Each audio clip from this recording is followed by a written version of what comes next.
돈은 사람들의 믿음으로 가치가 유지된다. 돈이 사람들의 믿음으로 유지된다는 말은 경제학과 심리학의 교차점에 있다. 돈 자체는 단순한 종이나 금속 혹은 디지털 숫자에 불과하지만 사람들이 그것을 가치가 있다고 믿기 때문에 경제에서 중요한 역할을 한다. 이러한 믿음은 돈이 교환 매개체, 가치의 저장 수단, 계산의 단위 등의 기능을 수행하게 만든다. 경제학자 존 메이너드 케인즈는 돈을 경제적 가치로 보편적 형식을 가진 가장 안정된 물건이라고 했다. 이는 돈이 사람들의 신뢰와 믿음에 기반하여 그 가치를 유지한다는 것을 의미한다. 사람들이 돈을 신뢰하고 받아들일 때 돈은 거래를 용이하게 하고 경제 활동을 촉진하는 중요한 도구가 된다. 그러나 이 믿음은 때로는 위태로울 수 있다. 예를 들어 인플레이션이나 경제 위기가 발생하면 돈에 대한 사람들의 신뢰가 흔들리고 그 가치가 떨어질 수 있다. 이는 돈의 가치가 오로지 사람들의 믿음과 신뢰에 의존한다는 것을 보여주는 것이다. 또한 돈에 대한 사람들의 태도와 믿음은 그들의 삶의 방향과 결정에 영향을 미친다. 돈을 최고의 가치로 여기는 사람은 돈이 있을 때 행복하고 없을 때 불행해질 수 있다. 이는 돈이 단순히 물리적인 존재를 넘어 사람들의 삶에 깊은 영향을 미치는 심리적인 요소임을 시사한다. 결국 돈은 사람들의 믿음과 신뢰에 의해 그 가치가 결정되며 이는 개인의 삶뿐만 아니라 전체 경제 시스템에 중대한 영향을 미친다. 돈의 본질은 무엇인가? 경제학적으로 돈은 교환 매개체, 가치의 저장 수단, 계산의 단위 등의 기능을 수행한다. 이러한 기능을 통해 돈은 사회와 경제에서 중요한 역할을 한다. 심리학적으로는 돈은 개인의 가치관과 태도를 반영하는 수단이기도 하다.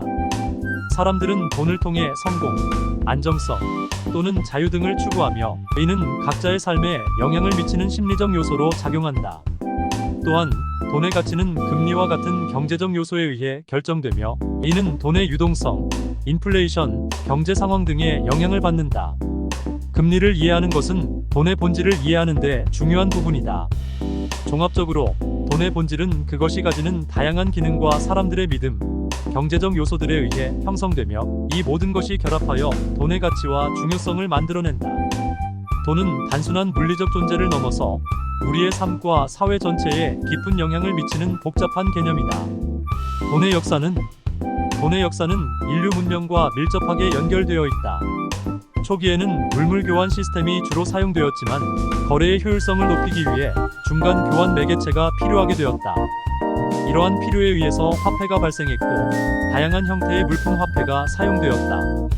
예를 들어 소금, 조개 껍데기, 고래 이빨, 카카오 열매 등이 특정 지역에서 화폐로 사용되었다. 금속 화폐의 출현은 화폐의 역사에서 중요한 전환점이었다. 금속은 가치가 있고 오래 보관할 수 있으며 다른 지역에서도 인정받을 수 있는 재료였기 때문에 화폐로 적합했다. 청동기 시대에는 금속을 사용하여 주화를 만들기 시작했고 이는 거래를 더욱 용이하게 만들었다.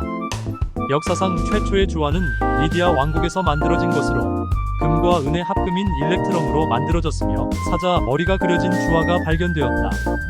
한국의 경우 삼국시대 신라에서 상설시장인 경시가 개설되었고 고려시대에는 국가정책에 의해 화폐를 주조하고 유통시키려는 시도가 있었다. 조선시대를 거쳐 근대에 이르기까지 한국의 화폐는 다양한 변화를 겪으며 발전해왔다. 이처럼 돈의 역사는 인간의 경제활동과 사회의 변화를 반영하며 계속해서 진화해왔다. 돈은 단순한 교환 수단을 넘어 가치를 저장하고 계산하는 수단이다. 그리고 경제적 안정성과 성장을 위한 중요한 도구로서 역할을 해왔다. 돈은 가치를 저장할 수 있는 수단이 되는가? 우리가 사용하는 돈 자체는 실제 물리적 가치가 없는 종이일 뿐이다. 그러나 정부나 중앙은행이 발행하고 경제 시스템 내에서 교환 매개체로 인정받기 때문에 가치를 가지게 되는 것이다. 종이 화폐의 가치 보존 기능은 경제 상황에 따라 달라질 수 있다. 예를 들어 인플레이션이 낮고 경제가 안정적인 경우 종이 화폐는 시간이 지나도 그 가치를 어느 정도 유지할 수 있다. 반면에 높은 인플레이션이나 경제 위기가 발생하면 종이 화폐의 구매력은 빠르게 감소한다. 또한 종이 화폐는 수집가들 사이에서 특정한 역사적, 예술적 가치를 가질 수 있으며 이 경우 액면가 이상의 가치를 가질 수도 있다. 예를 들어 특정 시대에 발행된 오래된 지폐나 희귀 지폐는 수집가들에게 높은 가격으로 거래될 수 있다. 결론적으로 종이 화폐는 현물 자산과는 다르게 정부와 경제 시스템에 대한 신뢰에 기반하여 가치를 보존한다. 그러나 그 가치는 경제 상황, 인플레이션, 화폐의 희귀성 등 여러 요인에 의해 영향을 받을 수 있다. 한 국가의 경제가 성장과 물가가 매년 2%씩 상승한다면 1. 저축과 투자의 균형. 물가 상승률을 상쇄할 수 있는 저축이나 투자 수단을 찾아야 한다. 예를 들어 이자율이 물가 상승률 이상인 저축 계좌나 채권 혹은 장기적으로 더 높은 수익을 기대할 수 있는 주식이나 부동산에 투자할 수 있다. 2. 다각화된 포트폴리오. 투자 위험을 분산하기 위해 다양한 자산에 투자하는 것이 중요하다.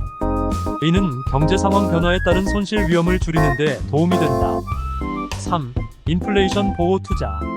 인플레이션에 강한 자산에 투자하는 것도 한 방법이다.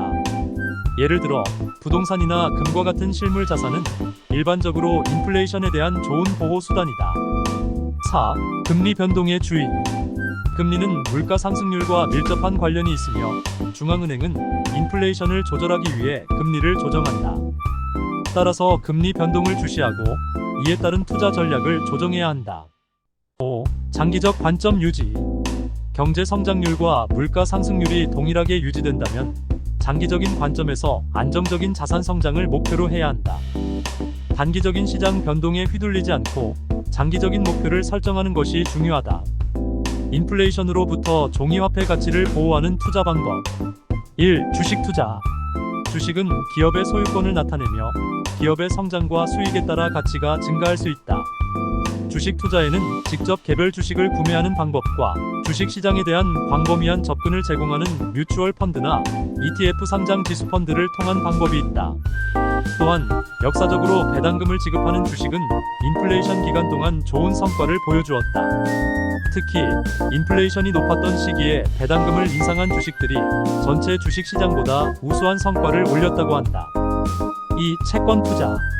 채권은 정부나 기업이 발행하는 빚의 증서로 일정 기간 후 원금과 이자를 받을 수 있는 투자 수단이다.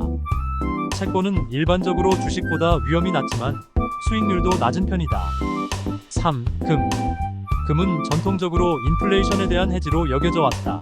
금 가격은 일반적으로 물가 상승과 함께 증가하는 경향이 있다. 4.